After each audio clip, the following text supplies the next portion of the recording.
गरीब सदा अलोनी रहते हैं, वो चंचल चुगल चाले।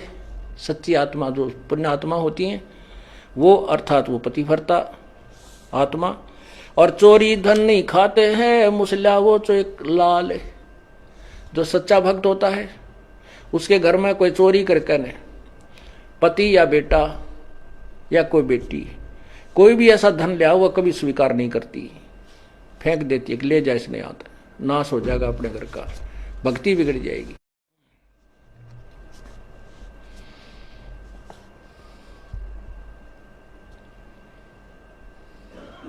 हक हलालम खाते हैं, सो साहेब दर जाही, लाल मुसे घर में धरे, सो पति भरता नाही। चोरी के धन अपने घर पर रख ले वो भगत नहीं है, पुरुष है चाहे स्त्री।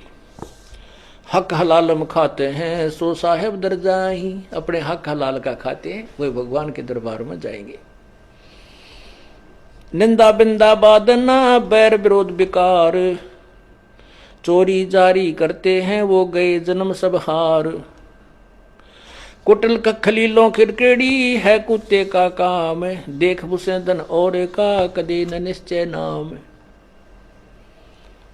के तो दूसरे भगत होकर भी दूसरों को भक्तों को देखता है, उसके साथ मजाक करता है, स्वयं दान करता नहीं, दूसरे कहता है क्यों दुखी हो रहा है, क्या दरिया है इसमें, रोजाना ही है, इतना दान थोड़ा किया करते, फिर दांदरे काट है। कहते ये तो कुत्ते का काम है, भक्त का नहीं। गरीब कुटिल खिलेलों किड़केड़ी, है कुत्ते का काम, देख बुसैदन और का कदे न निश्चय नाम। गृहपति भरता के ना उठा, ये भ्रम कर्म की सूले, आन उपासी जलत हैं, पड़े युगन युगन भूल। जैसे जो सच्चा भक्त होता है उसने एक परमात्मा के नाम को स्वीकार कर लिया, ज्ञान ग्रहण कर लिया, तो वो फिर बाद में शंका नहीं करता अपने गुरुदेव के किसी भी क्रिया में, तो वो भक्त है। पतिव्रता उठे, पतिव्रता के ना उठे, ये भरम कर्म की सूल, यानी उसके अंदर ये कांटा सा नहीं चुभता कि ऐसा नहीं करना चाहिए था, गुरुजी ने ऐसा कैसे कह दिया, ऐसा नहीं हो सकता, ये नहीं करना चाहिए था, ऐसा हो गया, फलान हो गया। कहते वो पतिव्रता यानी वो भक्त नहीं है। पतिव्रता के उठे नहीं, इस कर्म भ्रम की भूल, जो कर्म किया जा रहा है सतगुरु जो कह रहे हैं उसमें भ्रम पैदा करता है, उसमें अविश्वास करता है, वो दुष्ट आत्मा है, चाहे कितनी दान कर, कितनी भक्ति कर रहा है, नथिंग है उसके पास। जैसे काल उदाहरण दिया था आपको, भगवान की किसी भी क्रिया में हमें विश्वास नहीं होना चाहिए, तभी हम सफल हो सकते हैं।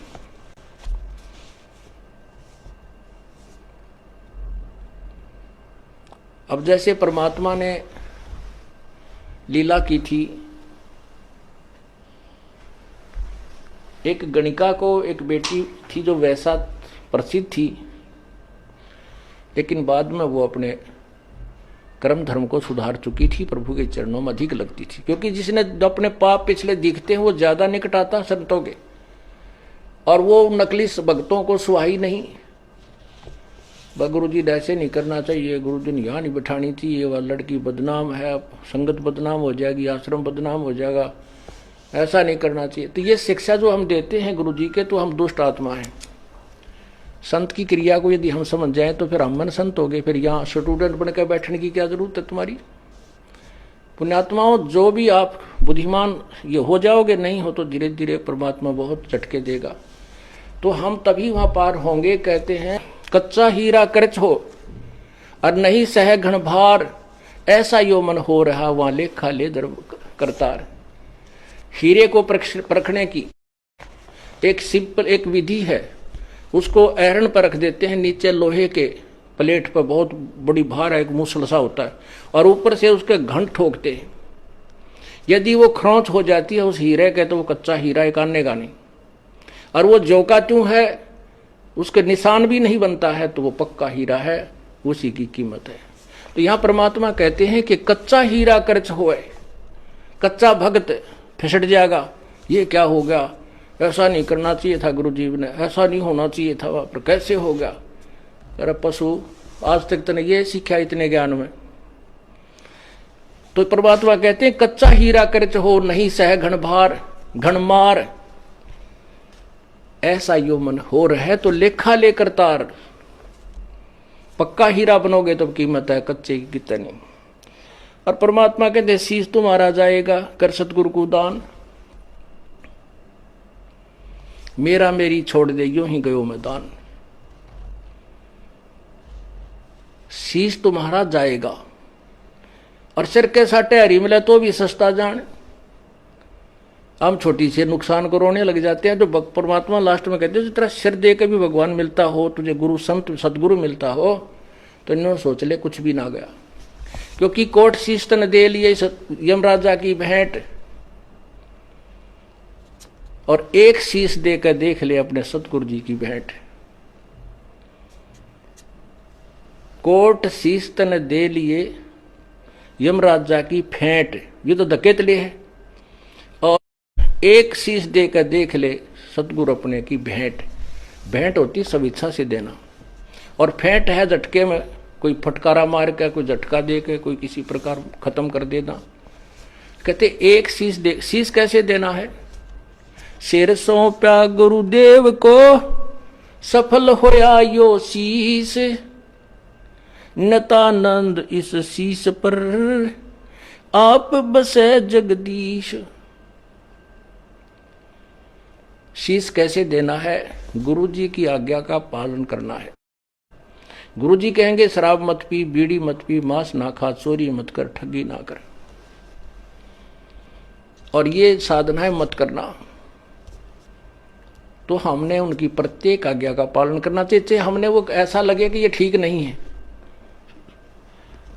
तो वो गलत है, उसको नहीं। क्योंकि हमारी बुद्धि इतनी अच्छी होती तो हम पहले ही चले जाते भगवान के दरबार में, या धक्के खाते ना हटते।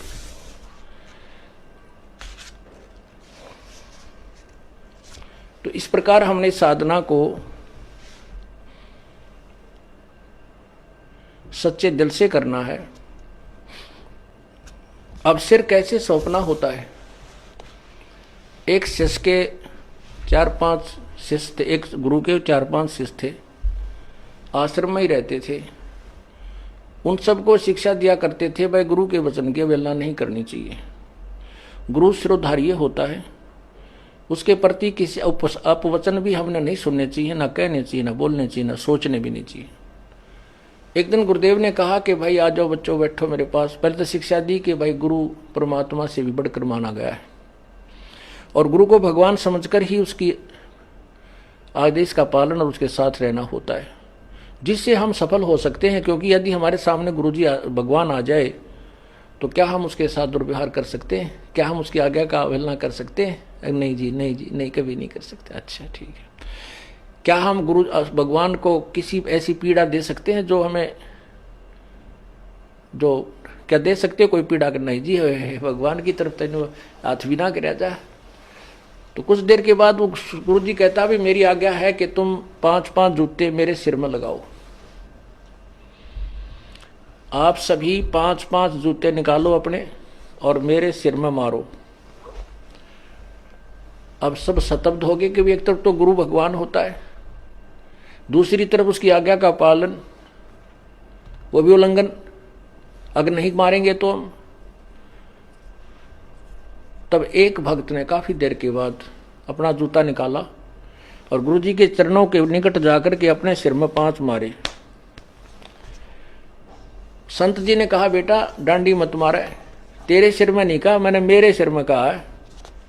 तब उसने कहा गुरुदेव ये दास का शीश भी तो आप ही का तो है, आपके शीश पे मार रहा हूं।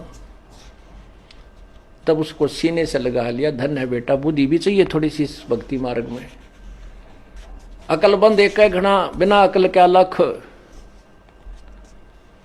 तो ऐसे परमात्मा कहते सिर सौंपया गुरुदेव को सफल हुआ यो शीश। संत जी कह रहे हैं और नितानंद इस शीश पे आप बसे जगदीश। मारा रहा नहीं उसका है, इसने मारो चाहे छोड़ो, रखो चाहे खत्म करो, तो काल भी अड़प लेगा किसी दिन। भगवान लेगा तो ठीक ठिकाने तो रखेगा, मनुष्य जन्म दे देगा तो किरा कित गधा बना के छोड़ देगा। इसलिए हमने अपने परमपिता पर पूर्ण विश्वास रखना चाहिए।